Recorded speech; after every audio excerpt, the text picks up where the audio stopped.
welcome to X Dubai Flyboard World Cup. Enjoy the show.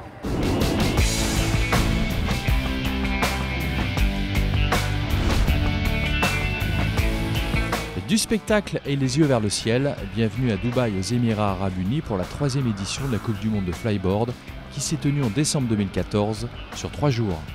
Un événement qui s'est déroulé au même moment que le mondial de chute libre et ses stars du parachutisme. Organisée par l'équipe de Zapata Racing en collaboration avec X Dubai, cette compétition de freestyle a accueilli près de 90 riders représentant quelques 29 nationalités. Inventé en 2011 par le français Frankie Zapata, le flyboard est une planche agrémentée de 2 buses reliées à une turbine d'un jet ski. Les commandes de la machine sont gérées la plupart du temps via une petite manette sans fil.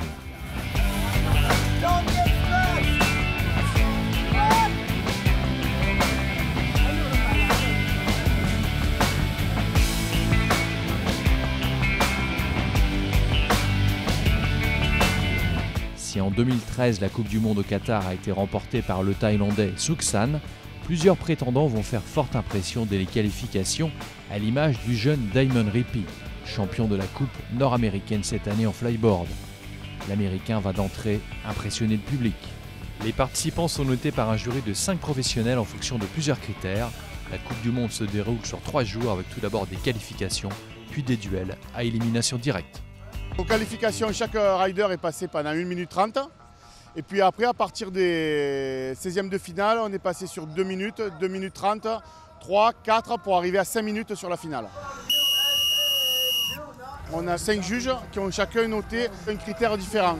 Le côté show, le côté après artistique, dynamisme, la technique, la diversité des tricks et après l'amplitude.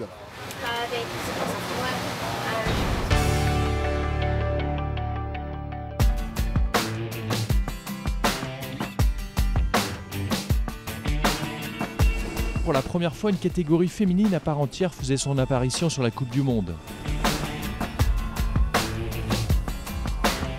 Parmi elles, des Américaines, des Françaises notamment, et une jeune rideuse originaire de Lituanie, dont c'était la première participation.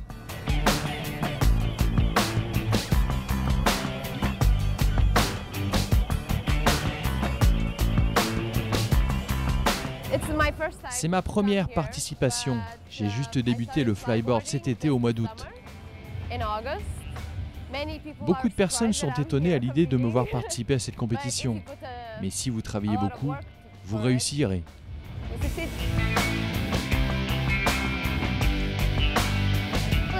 C'est la première année qu'ils organisent une compétition pour les femmes. J'ai déjà beaucoup de chance de pouvoir y participer. Je pense que dans le futur, cela va beaucoup progresser. Belle première à Dubaï pour Emilia, qui n'ira pas toutefois au-delà des quarts de finale.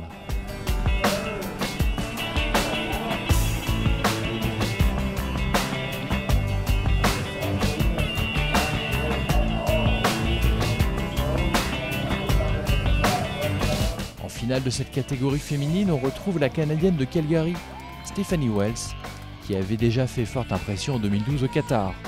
Face à elle, la Sud-Coréenne Kim Da-yeob, qui m'a débuté ce sport il y a seulement 3 mois. Les 2 rideuses vont dominer cette compétition avec beaucoup d'élégance, de rapidité et quelques backflips. Il faudra attendre les dernières secondes du run de Stephanie Wells et quelques ennuis mécaniques pour déclarer grande gagnante la Coréenne, dont c'était la première participation en Coupe du Monde de Flyboard. Respect!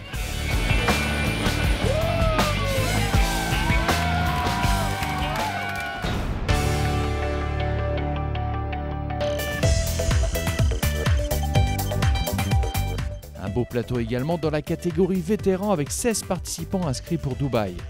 Parmi eux un Français, Laurent Kallio, l'un des rares riders à avoir participé à toutes les Coupes du Monde depuis 2012. Impression. Mon parcours dans le flyboard, ça vient à la base du jet. Je suis un jet skieur. Je viens des Landes à la base, je suis un freerider. J'ai commencé le jet dans les années 90, 92. Et depuis une dizaine d'années, depuis 14 ans maintenant, je suis en Corse. Et j'ai découvert le flyboard quand Frankie l'a sorti il y a 3 ans maintenant. Et de suite, j'ai accroché. En étant surfeur, en étant jet skieur, on a réussi à lier la glisse et le mécanisme.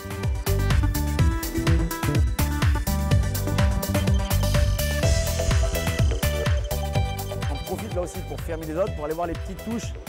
La vidéo nous permet de travailler avec précision, d'être plus fluide, de corriger les rotations si on a trop d'angles. Un nombre de figures sont imposées. Là, par exemple, dans les qualifications, on a 6 figures imposées. Donc tu vas travailler, corriger, et puis tu feras des... Et là, le fait de filmer aussi les autres, tout simplement pour voir la concurrence et prendre ce qu'il y a à prendre chez eux.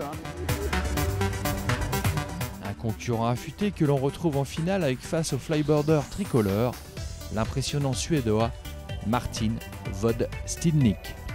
D'un bon niveau technique et physiquement au top, le Nordique va mettre une grosse pression au flyboarder corse.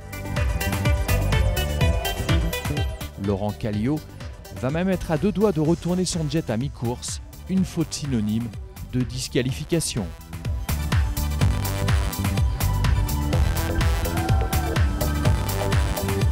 À la fin du run, Laurent doute encore. Je suis super déçu, j'ai pas la pression, tu sais. Là c'est de la compète, tu as beau te détendre avant. T'as vu au tout début, mon jet j'ai failli le retourner. Ça te calme et après tu perds le fil quoi. Un suspense de courte durée puisque le Français remporte le titre en catégorie vétéran.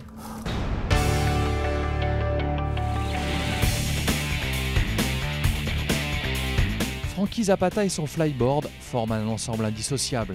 Le Marseillais en est l'inventeur, mais c'est aussi un organisateur comblé sur cette 3e Coupe du Monde de flyboard.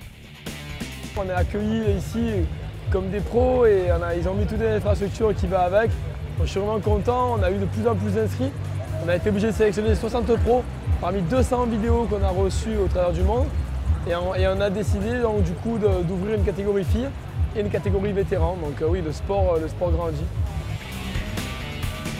Il y a des jeunes maintenant qui sont en sport études flyboard. Il y a des jeunes qui prennent des cours par correspondance pour faire du flyboard tous les jours. Donc vraiment, il y a vraiment cette idée de professionnalisation qui est arrivée et c'est incroyable. Pour moi, ça me dépasse honnêtement. C'est au-delà de mes espérances.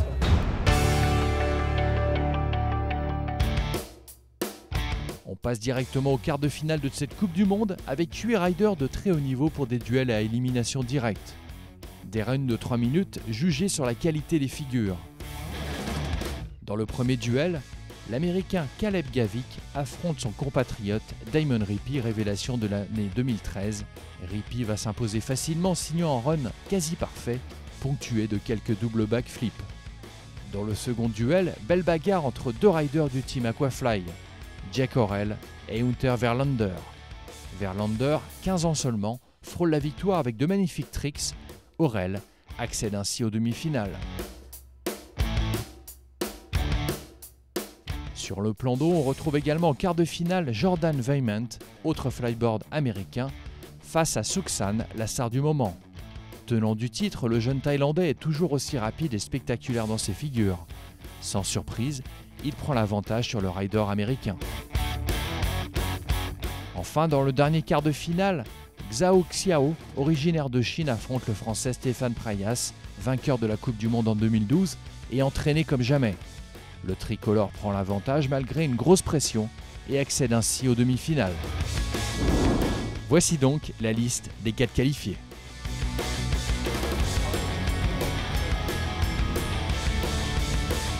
Dans le top 4 du flyboard, Stéphane Prayas s'est entraîné comme un beau diable plusieurs semaines avant cette compétition. Objectif, prendre sa revanche sur l'édition 2012 ratée au Qatar. J'ai une grosse revanche à prendre parce que l'année dernière, les qualifs s'étaient bien passés et je me suis fait sortir en quart de finale l'année dernière. Donc cette année, on va essayer de ne pas réitérer et de tout donner d'entrée et d'aller le plus loin possible. J'ai inventé 2 nouvelles figures et puis je me suis entraîné physiquement pour essayer de tenir pour les battles les plus longues. C'est 5 minutes, c'est très très long. Il faut arriver, je pense, cette année à faire du gros niveau pendant 5 minutes. Prayas qui sur sa route retrouve le tenant du titre, Suksan. Le flyboarder lyonnais va tout donner mais devra laisser la victoire aux Thaïlandais, décidément imbattable. Démonstration.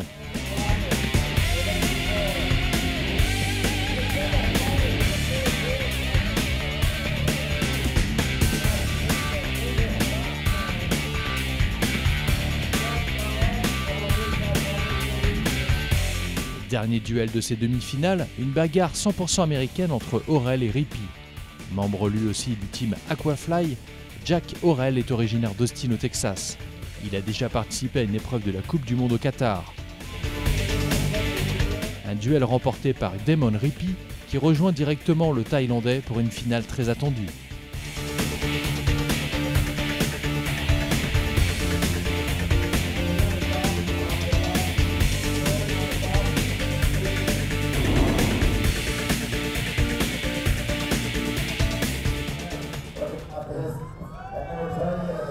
On enchaîne avec la grande finale de cette Coupe du Monde 2014 de flyboard à Dubaï.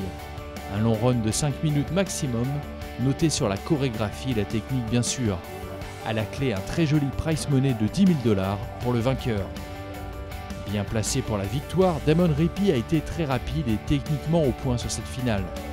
Il avait annoncé pouvoir passer le triple backflip, mais ce ne sera pas sur cette compétition.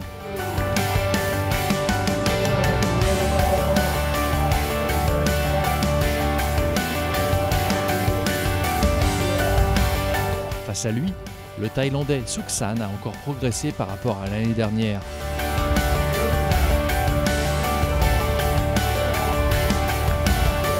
Très précis dans cette figure, il crée l'événement en passant le premier triple backflip. Un trick qui lui rapporte beaucoup de points face aux juges et lui permet sans doute de remporter pour la seconde année consécutive la Coupe du Monde de flyboard.